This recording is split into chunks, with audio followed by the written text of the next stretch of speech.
তো বাবার মতন হাফসাপ পরিষ্কার করে দিয়ে রুগীকে ছেড়ে দেবে।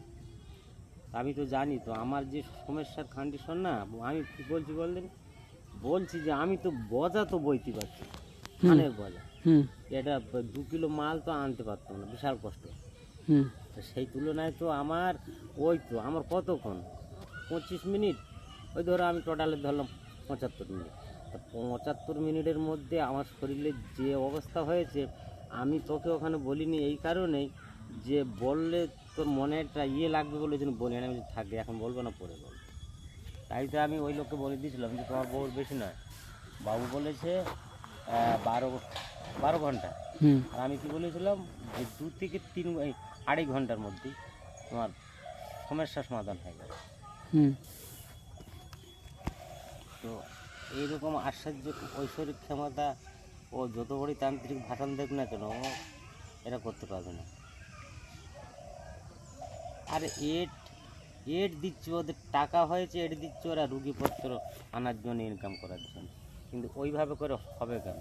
হ্যাঁ, বাবা বলেছে যে তুই হেমবিল ছাপা ছড়া, মানুষজন ওই হেমবিল দেখে পড়ে আসুক। কিন্তু ওইরকম টিভিতে এড দিয়ে ভাষণ মেরে, ও ভাষণে বা মা ওই অহংকারটা সহ্য করবে না। করবে কি মনে হচ্ছে? করবে?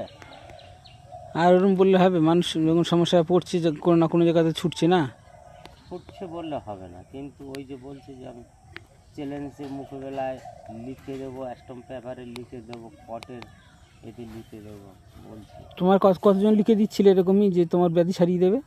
না না, সব বাজে কথা। কত জায়গায় গেছি তো, কত জায়গায় গেছে তা মনে হয় এই পর্যন্ত?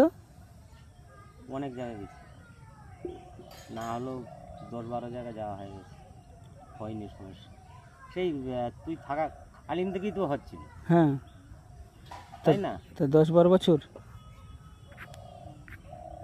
না, এই বেদিটা বেশি হয়েছে, গেছি তো 10-12 জায়গায়। হ্যাঁ, কিন্তু এইটাতে নিম্ন সংখ্যা ধরো প্রায় 15 বছর সমস্যা। 15 বছর মধ্যে সমস্যার মধ্যে ওই তো কতক্ষণ 75 মিনিট টাইম লেগেছে সুস্থ হতে, সমস্যাটা সমাধান করতে।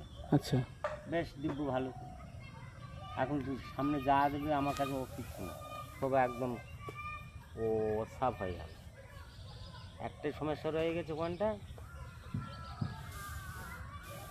সমস্যাটা রয়নি, ওটা ছাড়িয়ে যাচ্ছে। আরেকবার যেতে হবে বাবার কাছে, গেলে পুরো কমপ্লিট হবে। আচ্ছা,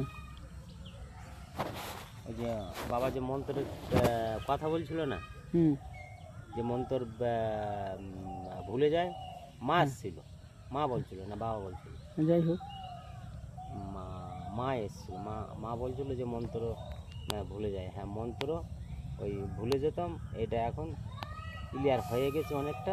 আর হয়তো আরেকবার গেলে পুরোটাই হয়ে যাবে। আগে তাহলে কোন কোন সমস্যা হতো শরীরে? শরীরে তো ওই তো সমস্যা হতো, রাস্তায় হাঁটবো, মাথা ঘুরবে, বমি লাগবে। এই যে এতক্ষণ কথা বলছি, এর মধ্যে 4-5 বার অকটানা হয়ে যেত, যে বমির যে ভাবটা হতো না, সেইটা অকটা টানা হয়ে যেত। কিন্তু আর সমস্যা, হাঁটতে গেলে এই পায়ের শিরা ঠিক এরকম করে দুমড়ে আনবে, এই পার থেকে আবার এই পাটা হবে, এইখান থেকে হতে হতে হতে হতে এই পর্যন্ত উঠবে, হয়ে এটা পুরো যেন দুমড়ে বসিয়ে রাখার মতো।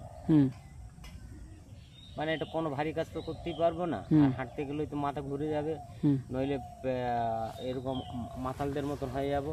তখন নিজে নিজে ওই টালটা রাখতে হবে, যে লোকে আমার মান শোনানোর ভয়তে আমি লোকে বুঝতে দিতাম না তো। তারপরে ওই তো তোর কাছে যাওয়ার পরেই তো সমস্যার সমাধান হয়ে গেল। কম ভুগেছি এসবগুলো এখন আমার আর কোনো বিয়ে আছে, কোনো কিছু নেই। শরীরের আমার পুরো যেমনকার আগে মানে ছিলাম 15 বছর আগে, একদম সেম সেই রকম।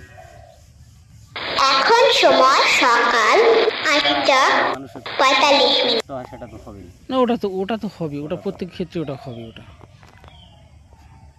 হবে। এবার এই মাসিকে নিয়ে যাবো বলছি, ওই মাসিকে পাঠাবো ওখানে, মাসিকে পাঠালে মাসির ওই সমস্যাটা সমাধান করে দিই বাবার কাছ থেকে জেনে নিয়ে, ঠিক আছে? মাছের ওই সমস্যাটা করে দিলাম। মাছের স্থানে দুটো ওই ছোটো ছোটো গুটি না, হুম। কি ওই সেই আগে তো বলতো তো, সেই সমস্যাটা এখন রয়ে গেছে বলো, মাঝে মাঝে জ্বালা ব্যথা করে। ওটা বাবার কাছে জানতে হবে, কি মা আসলে মার কাছে জানতে হবে। পাঠাবো দেখি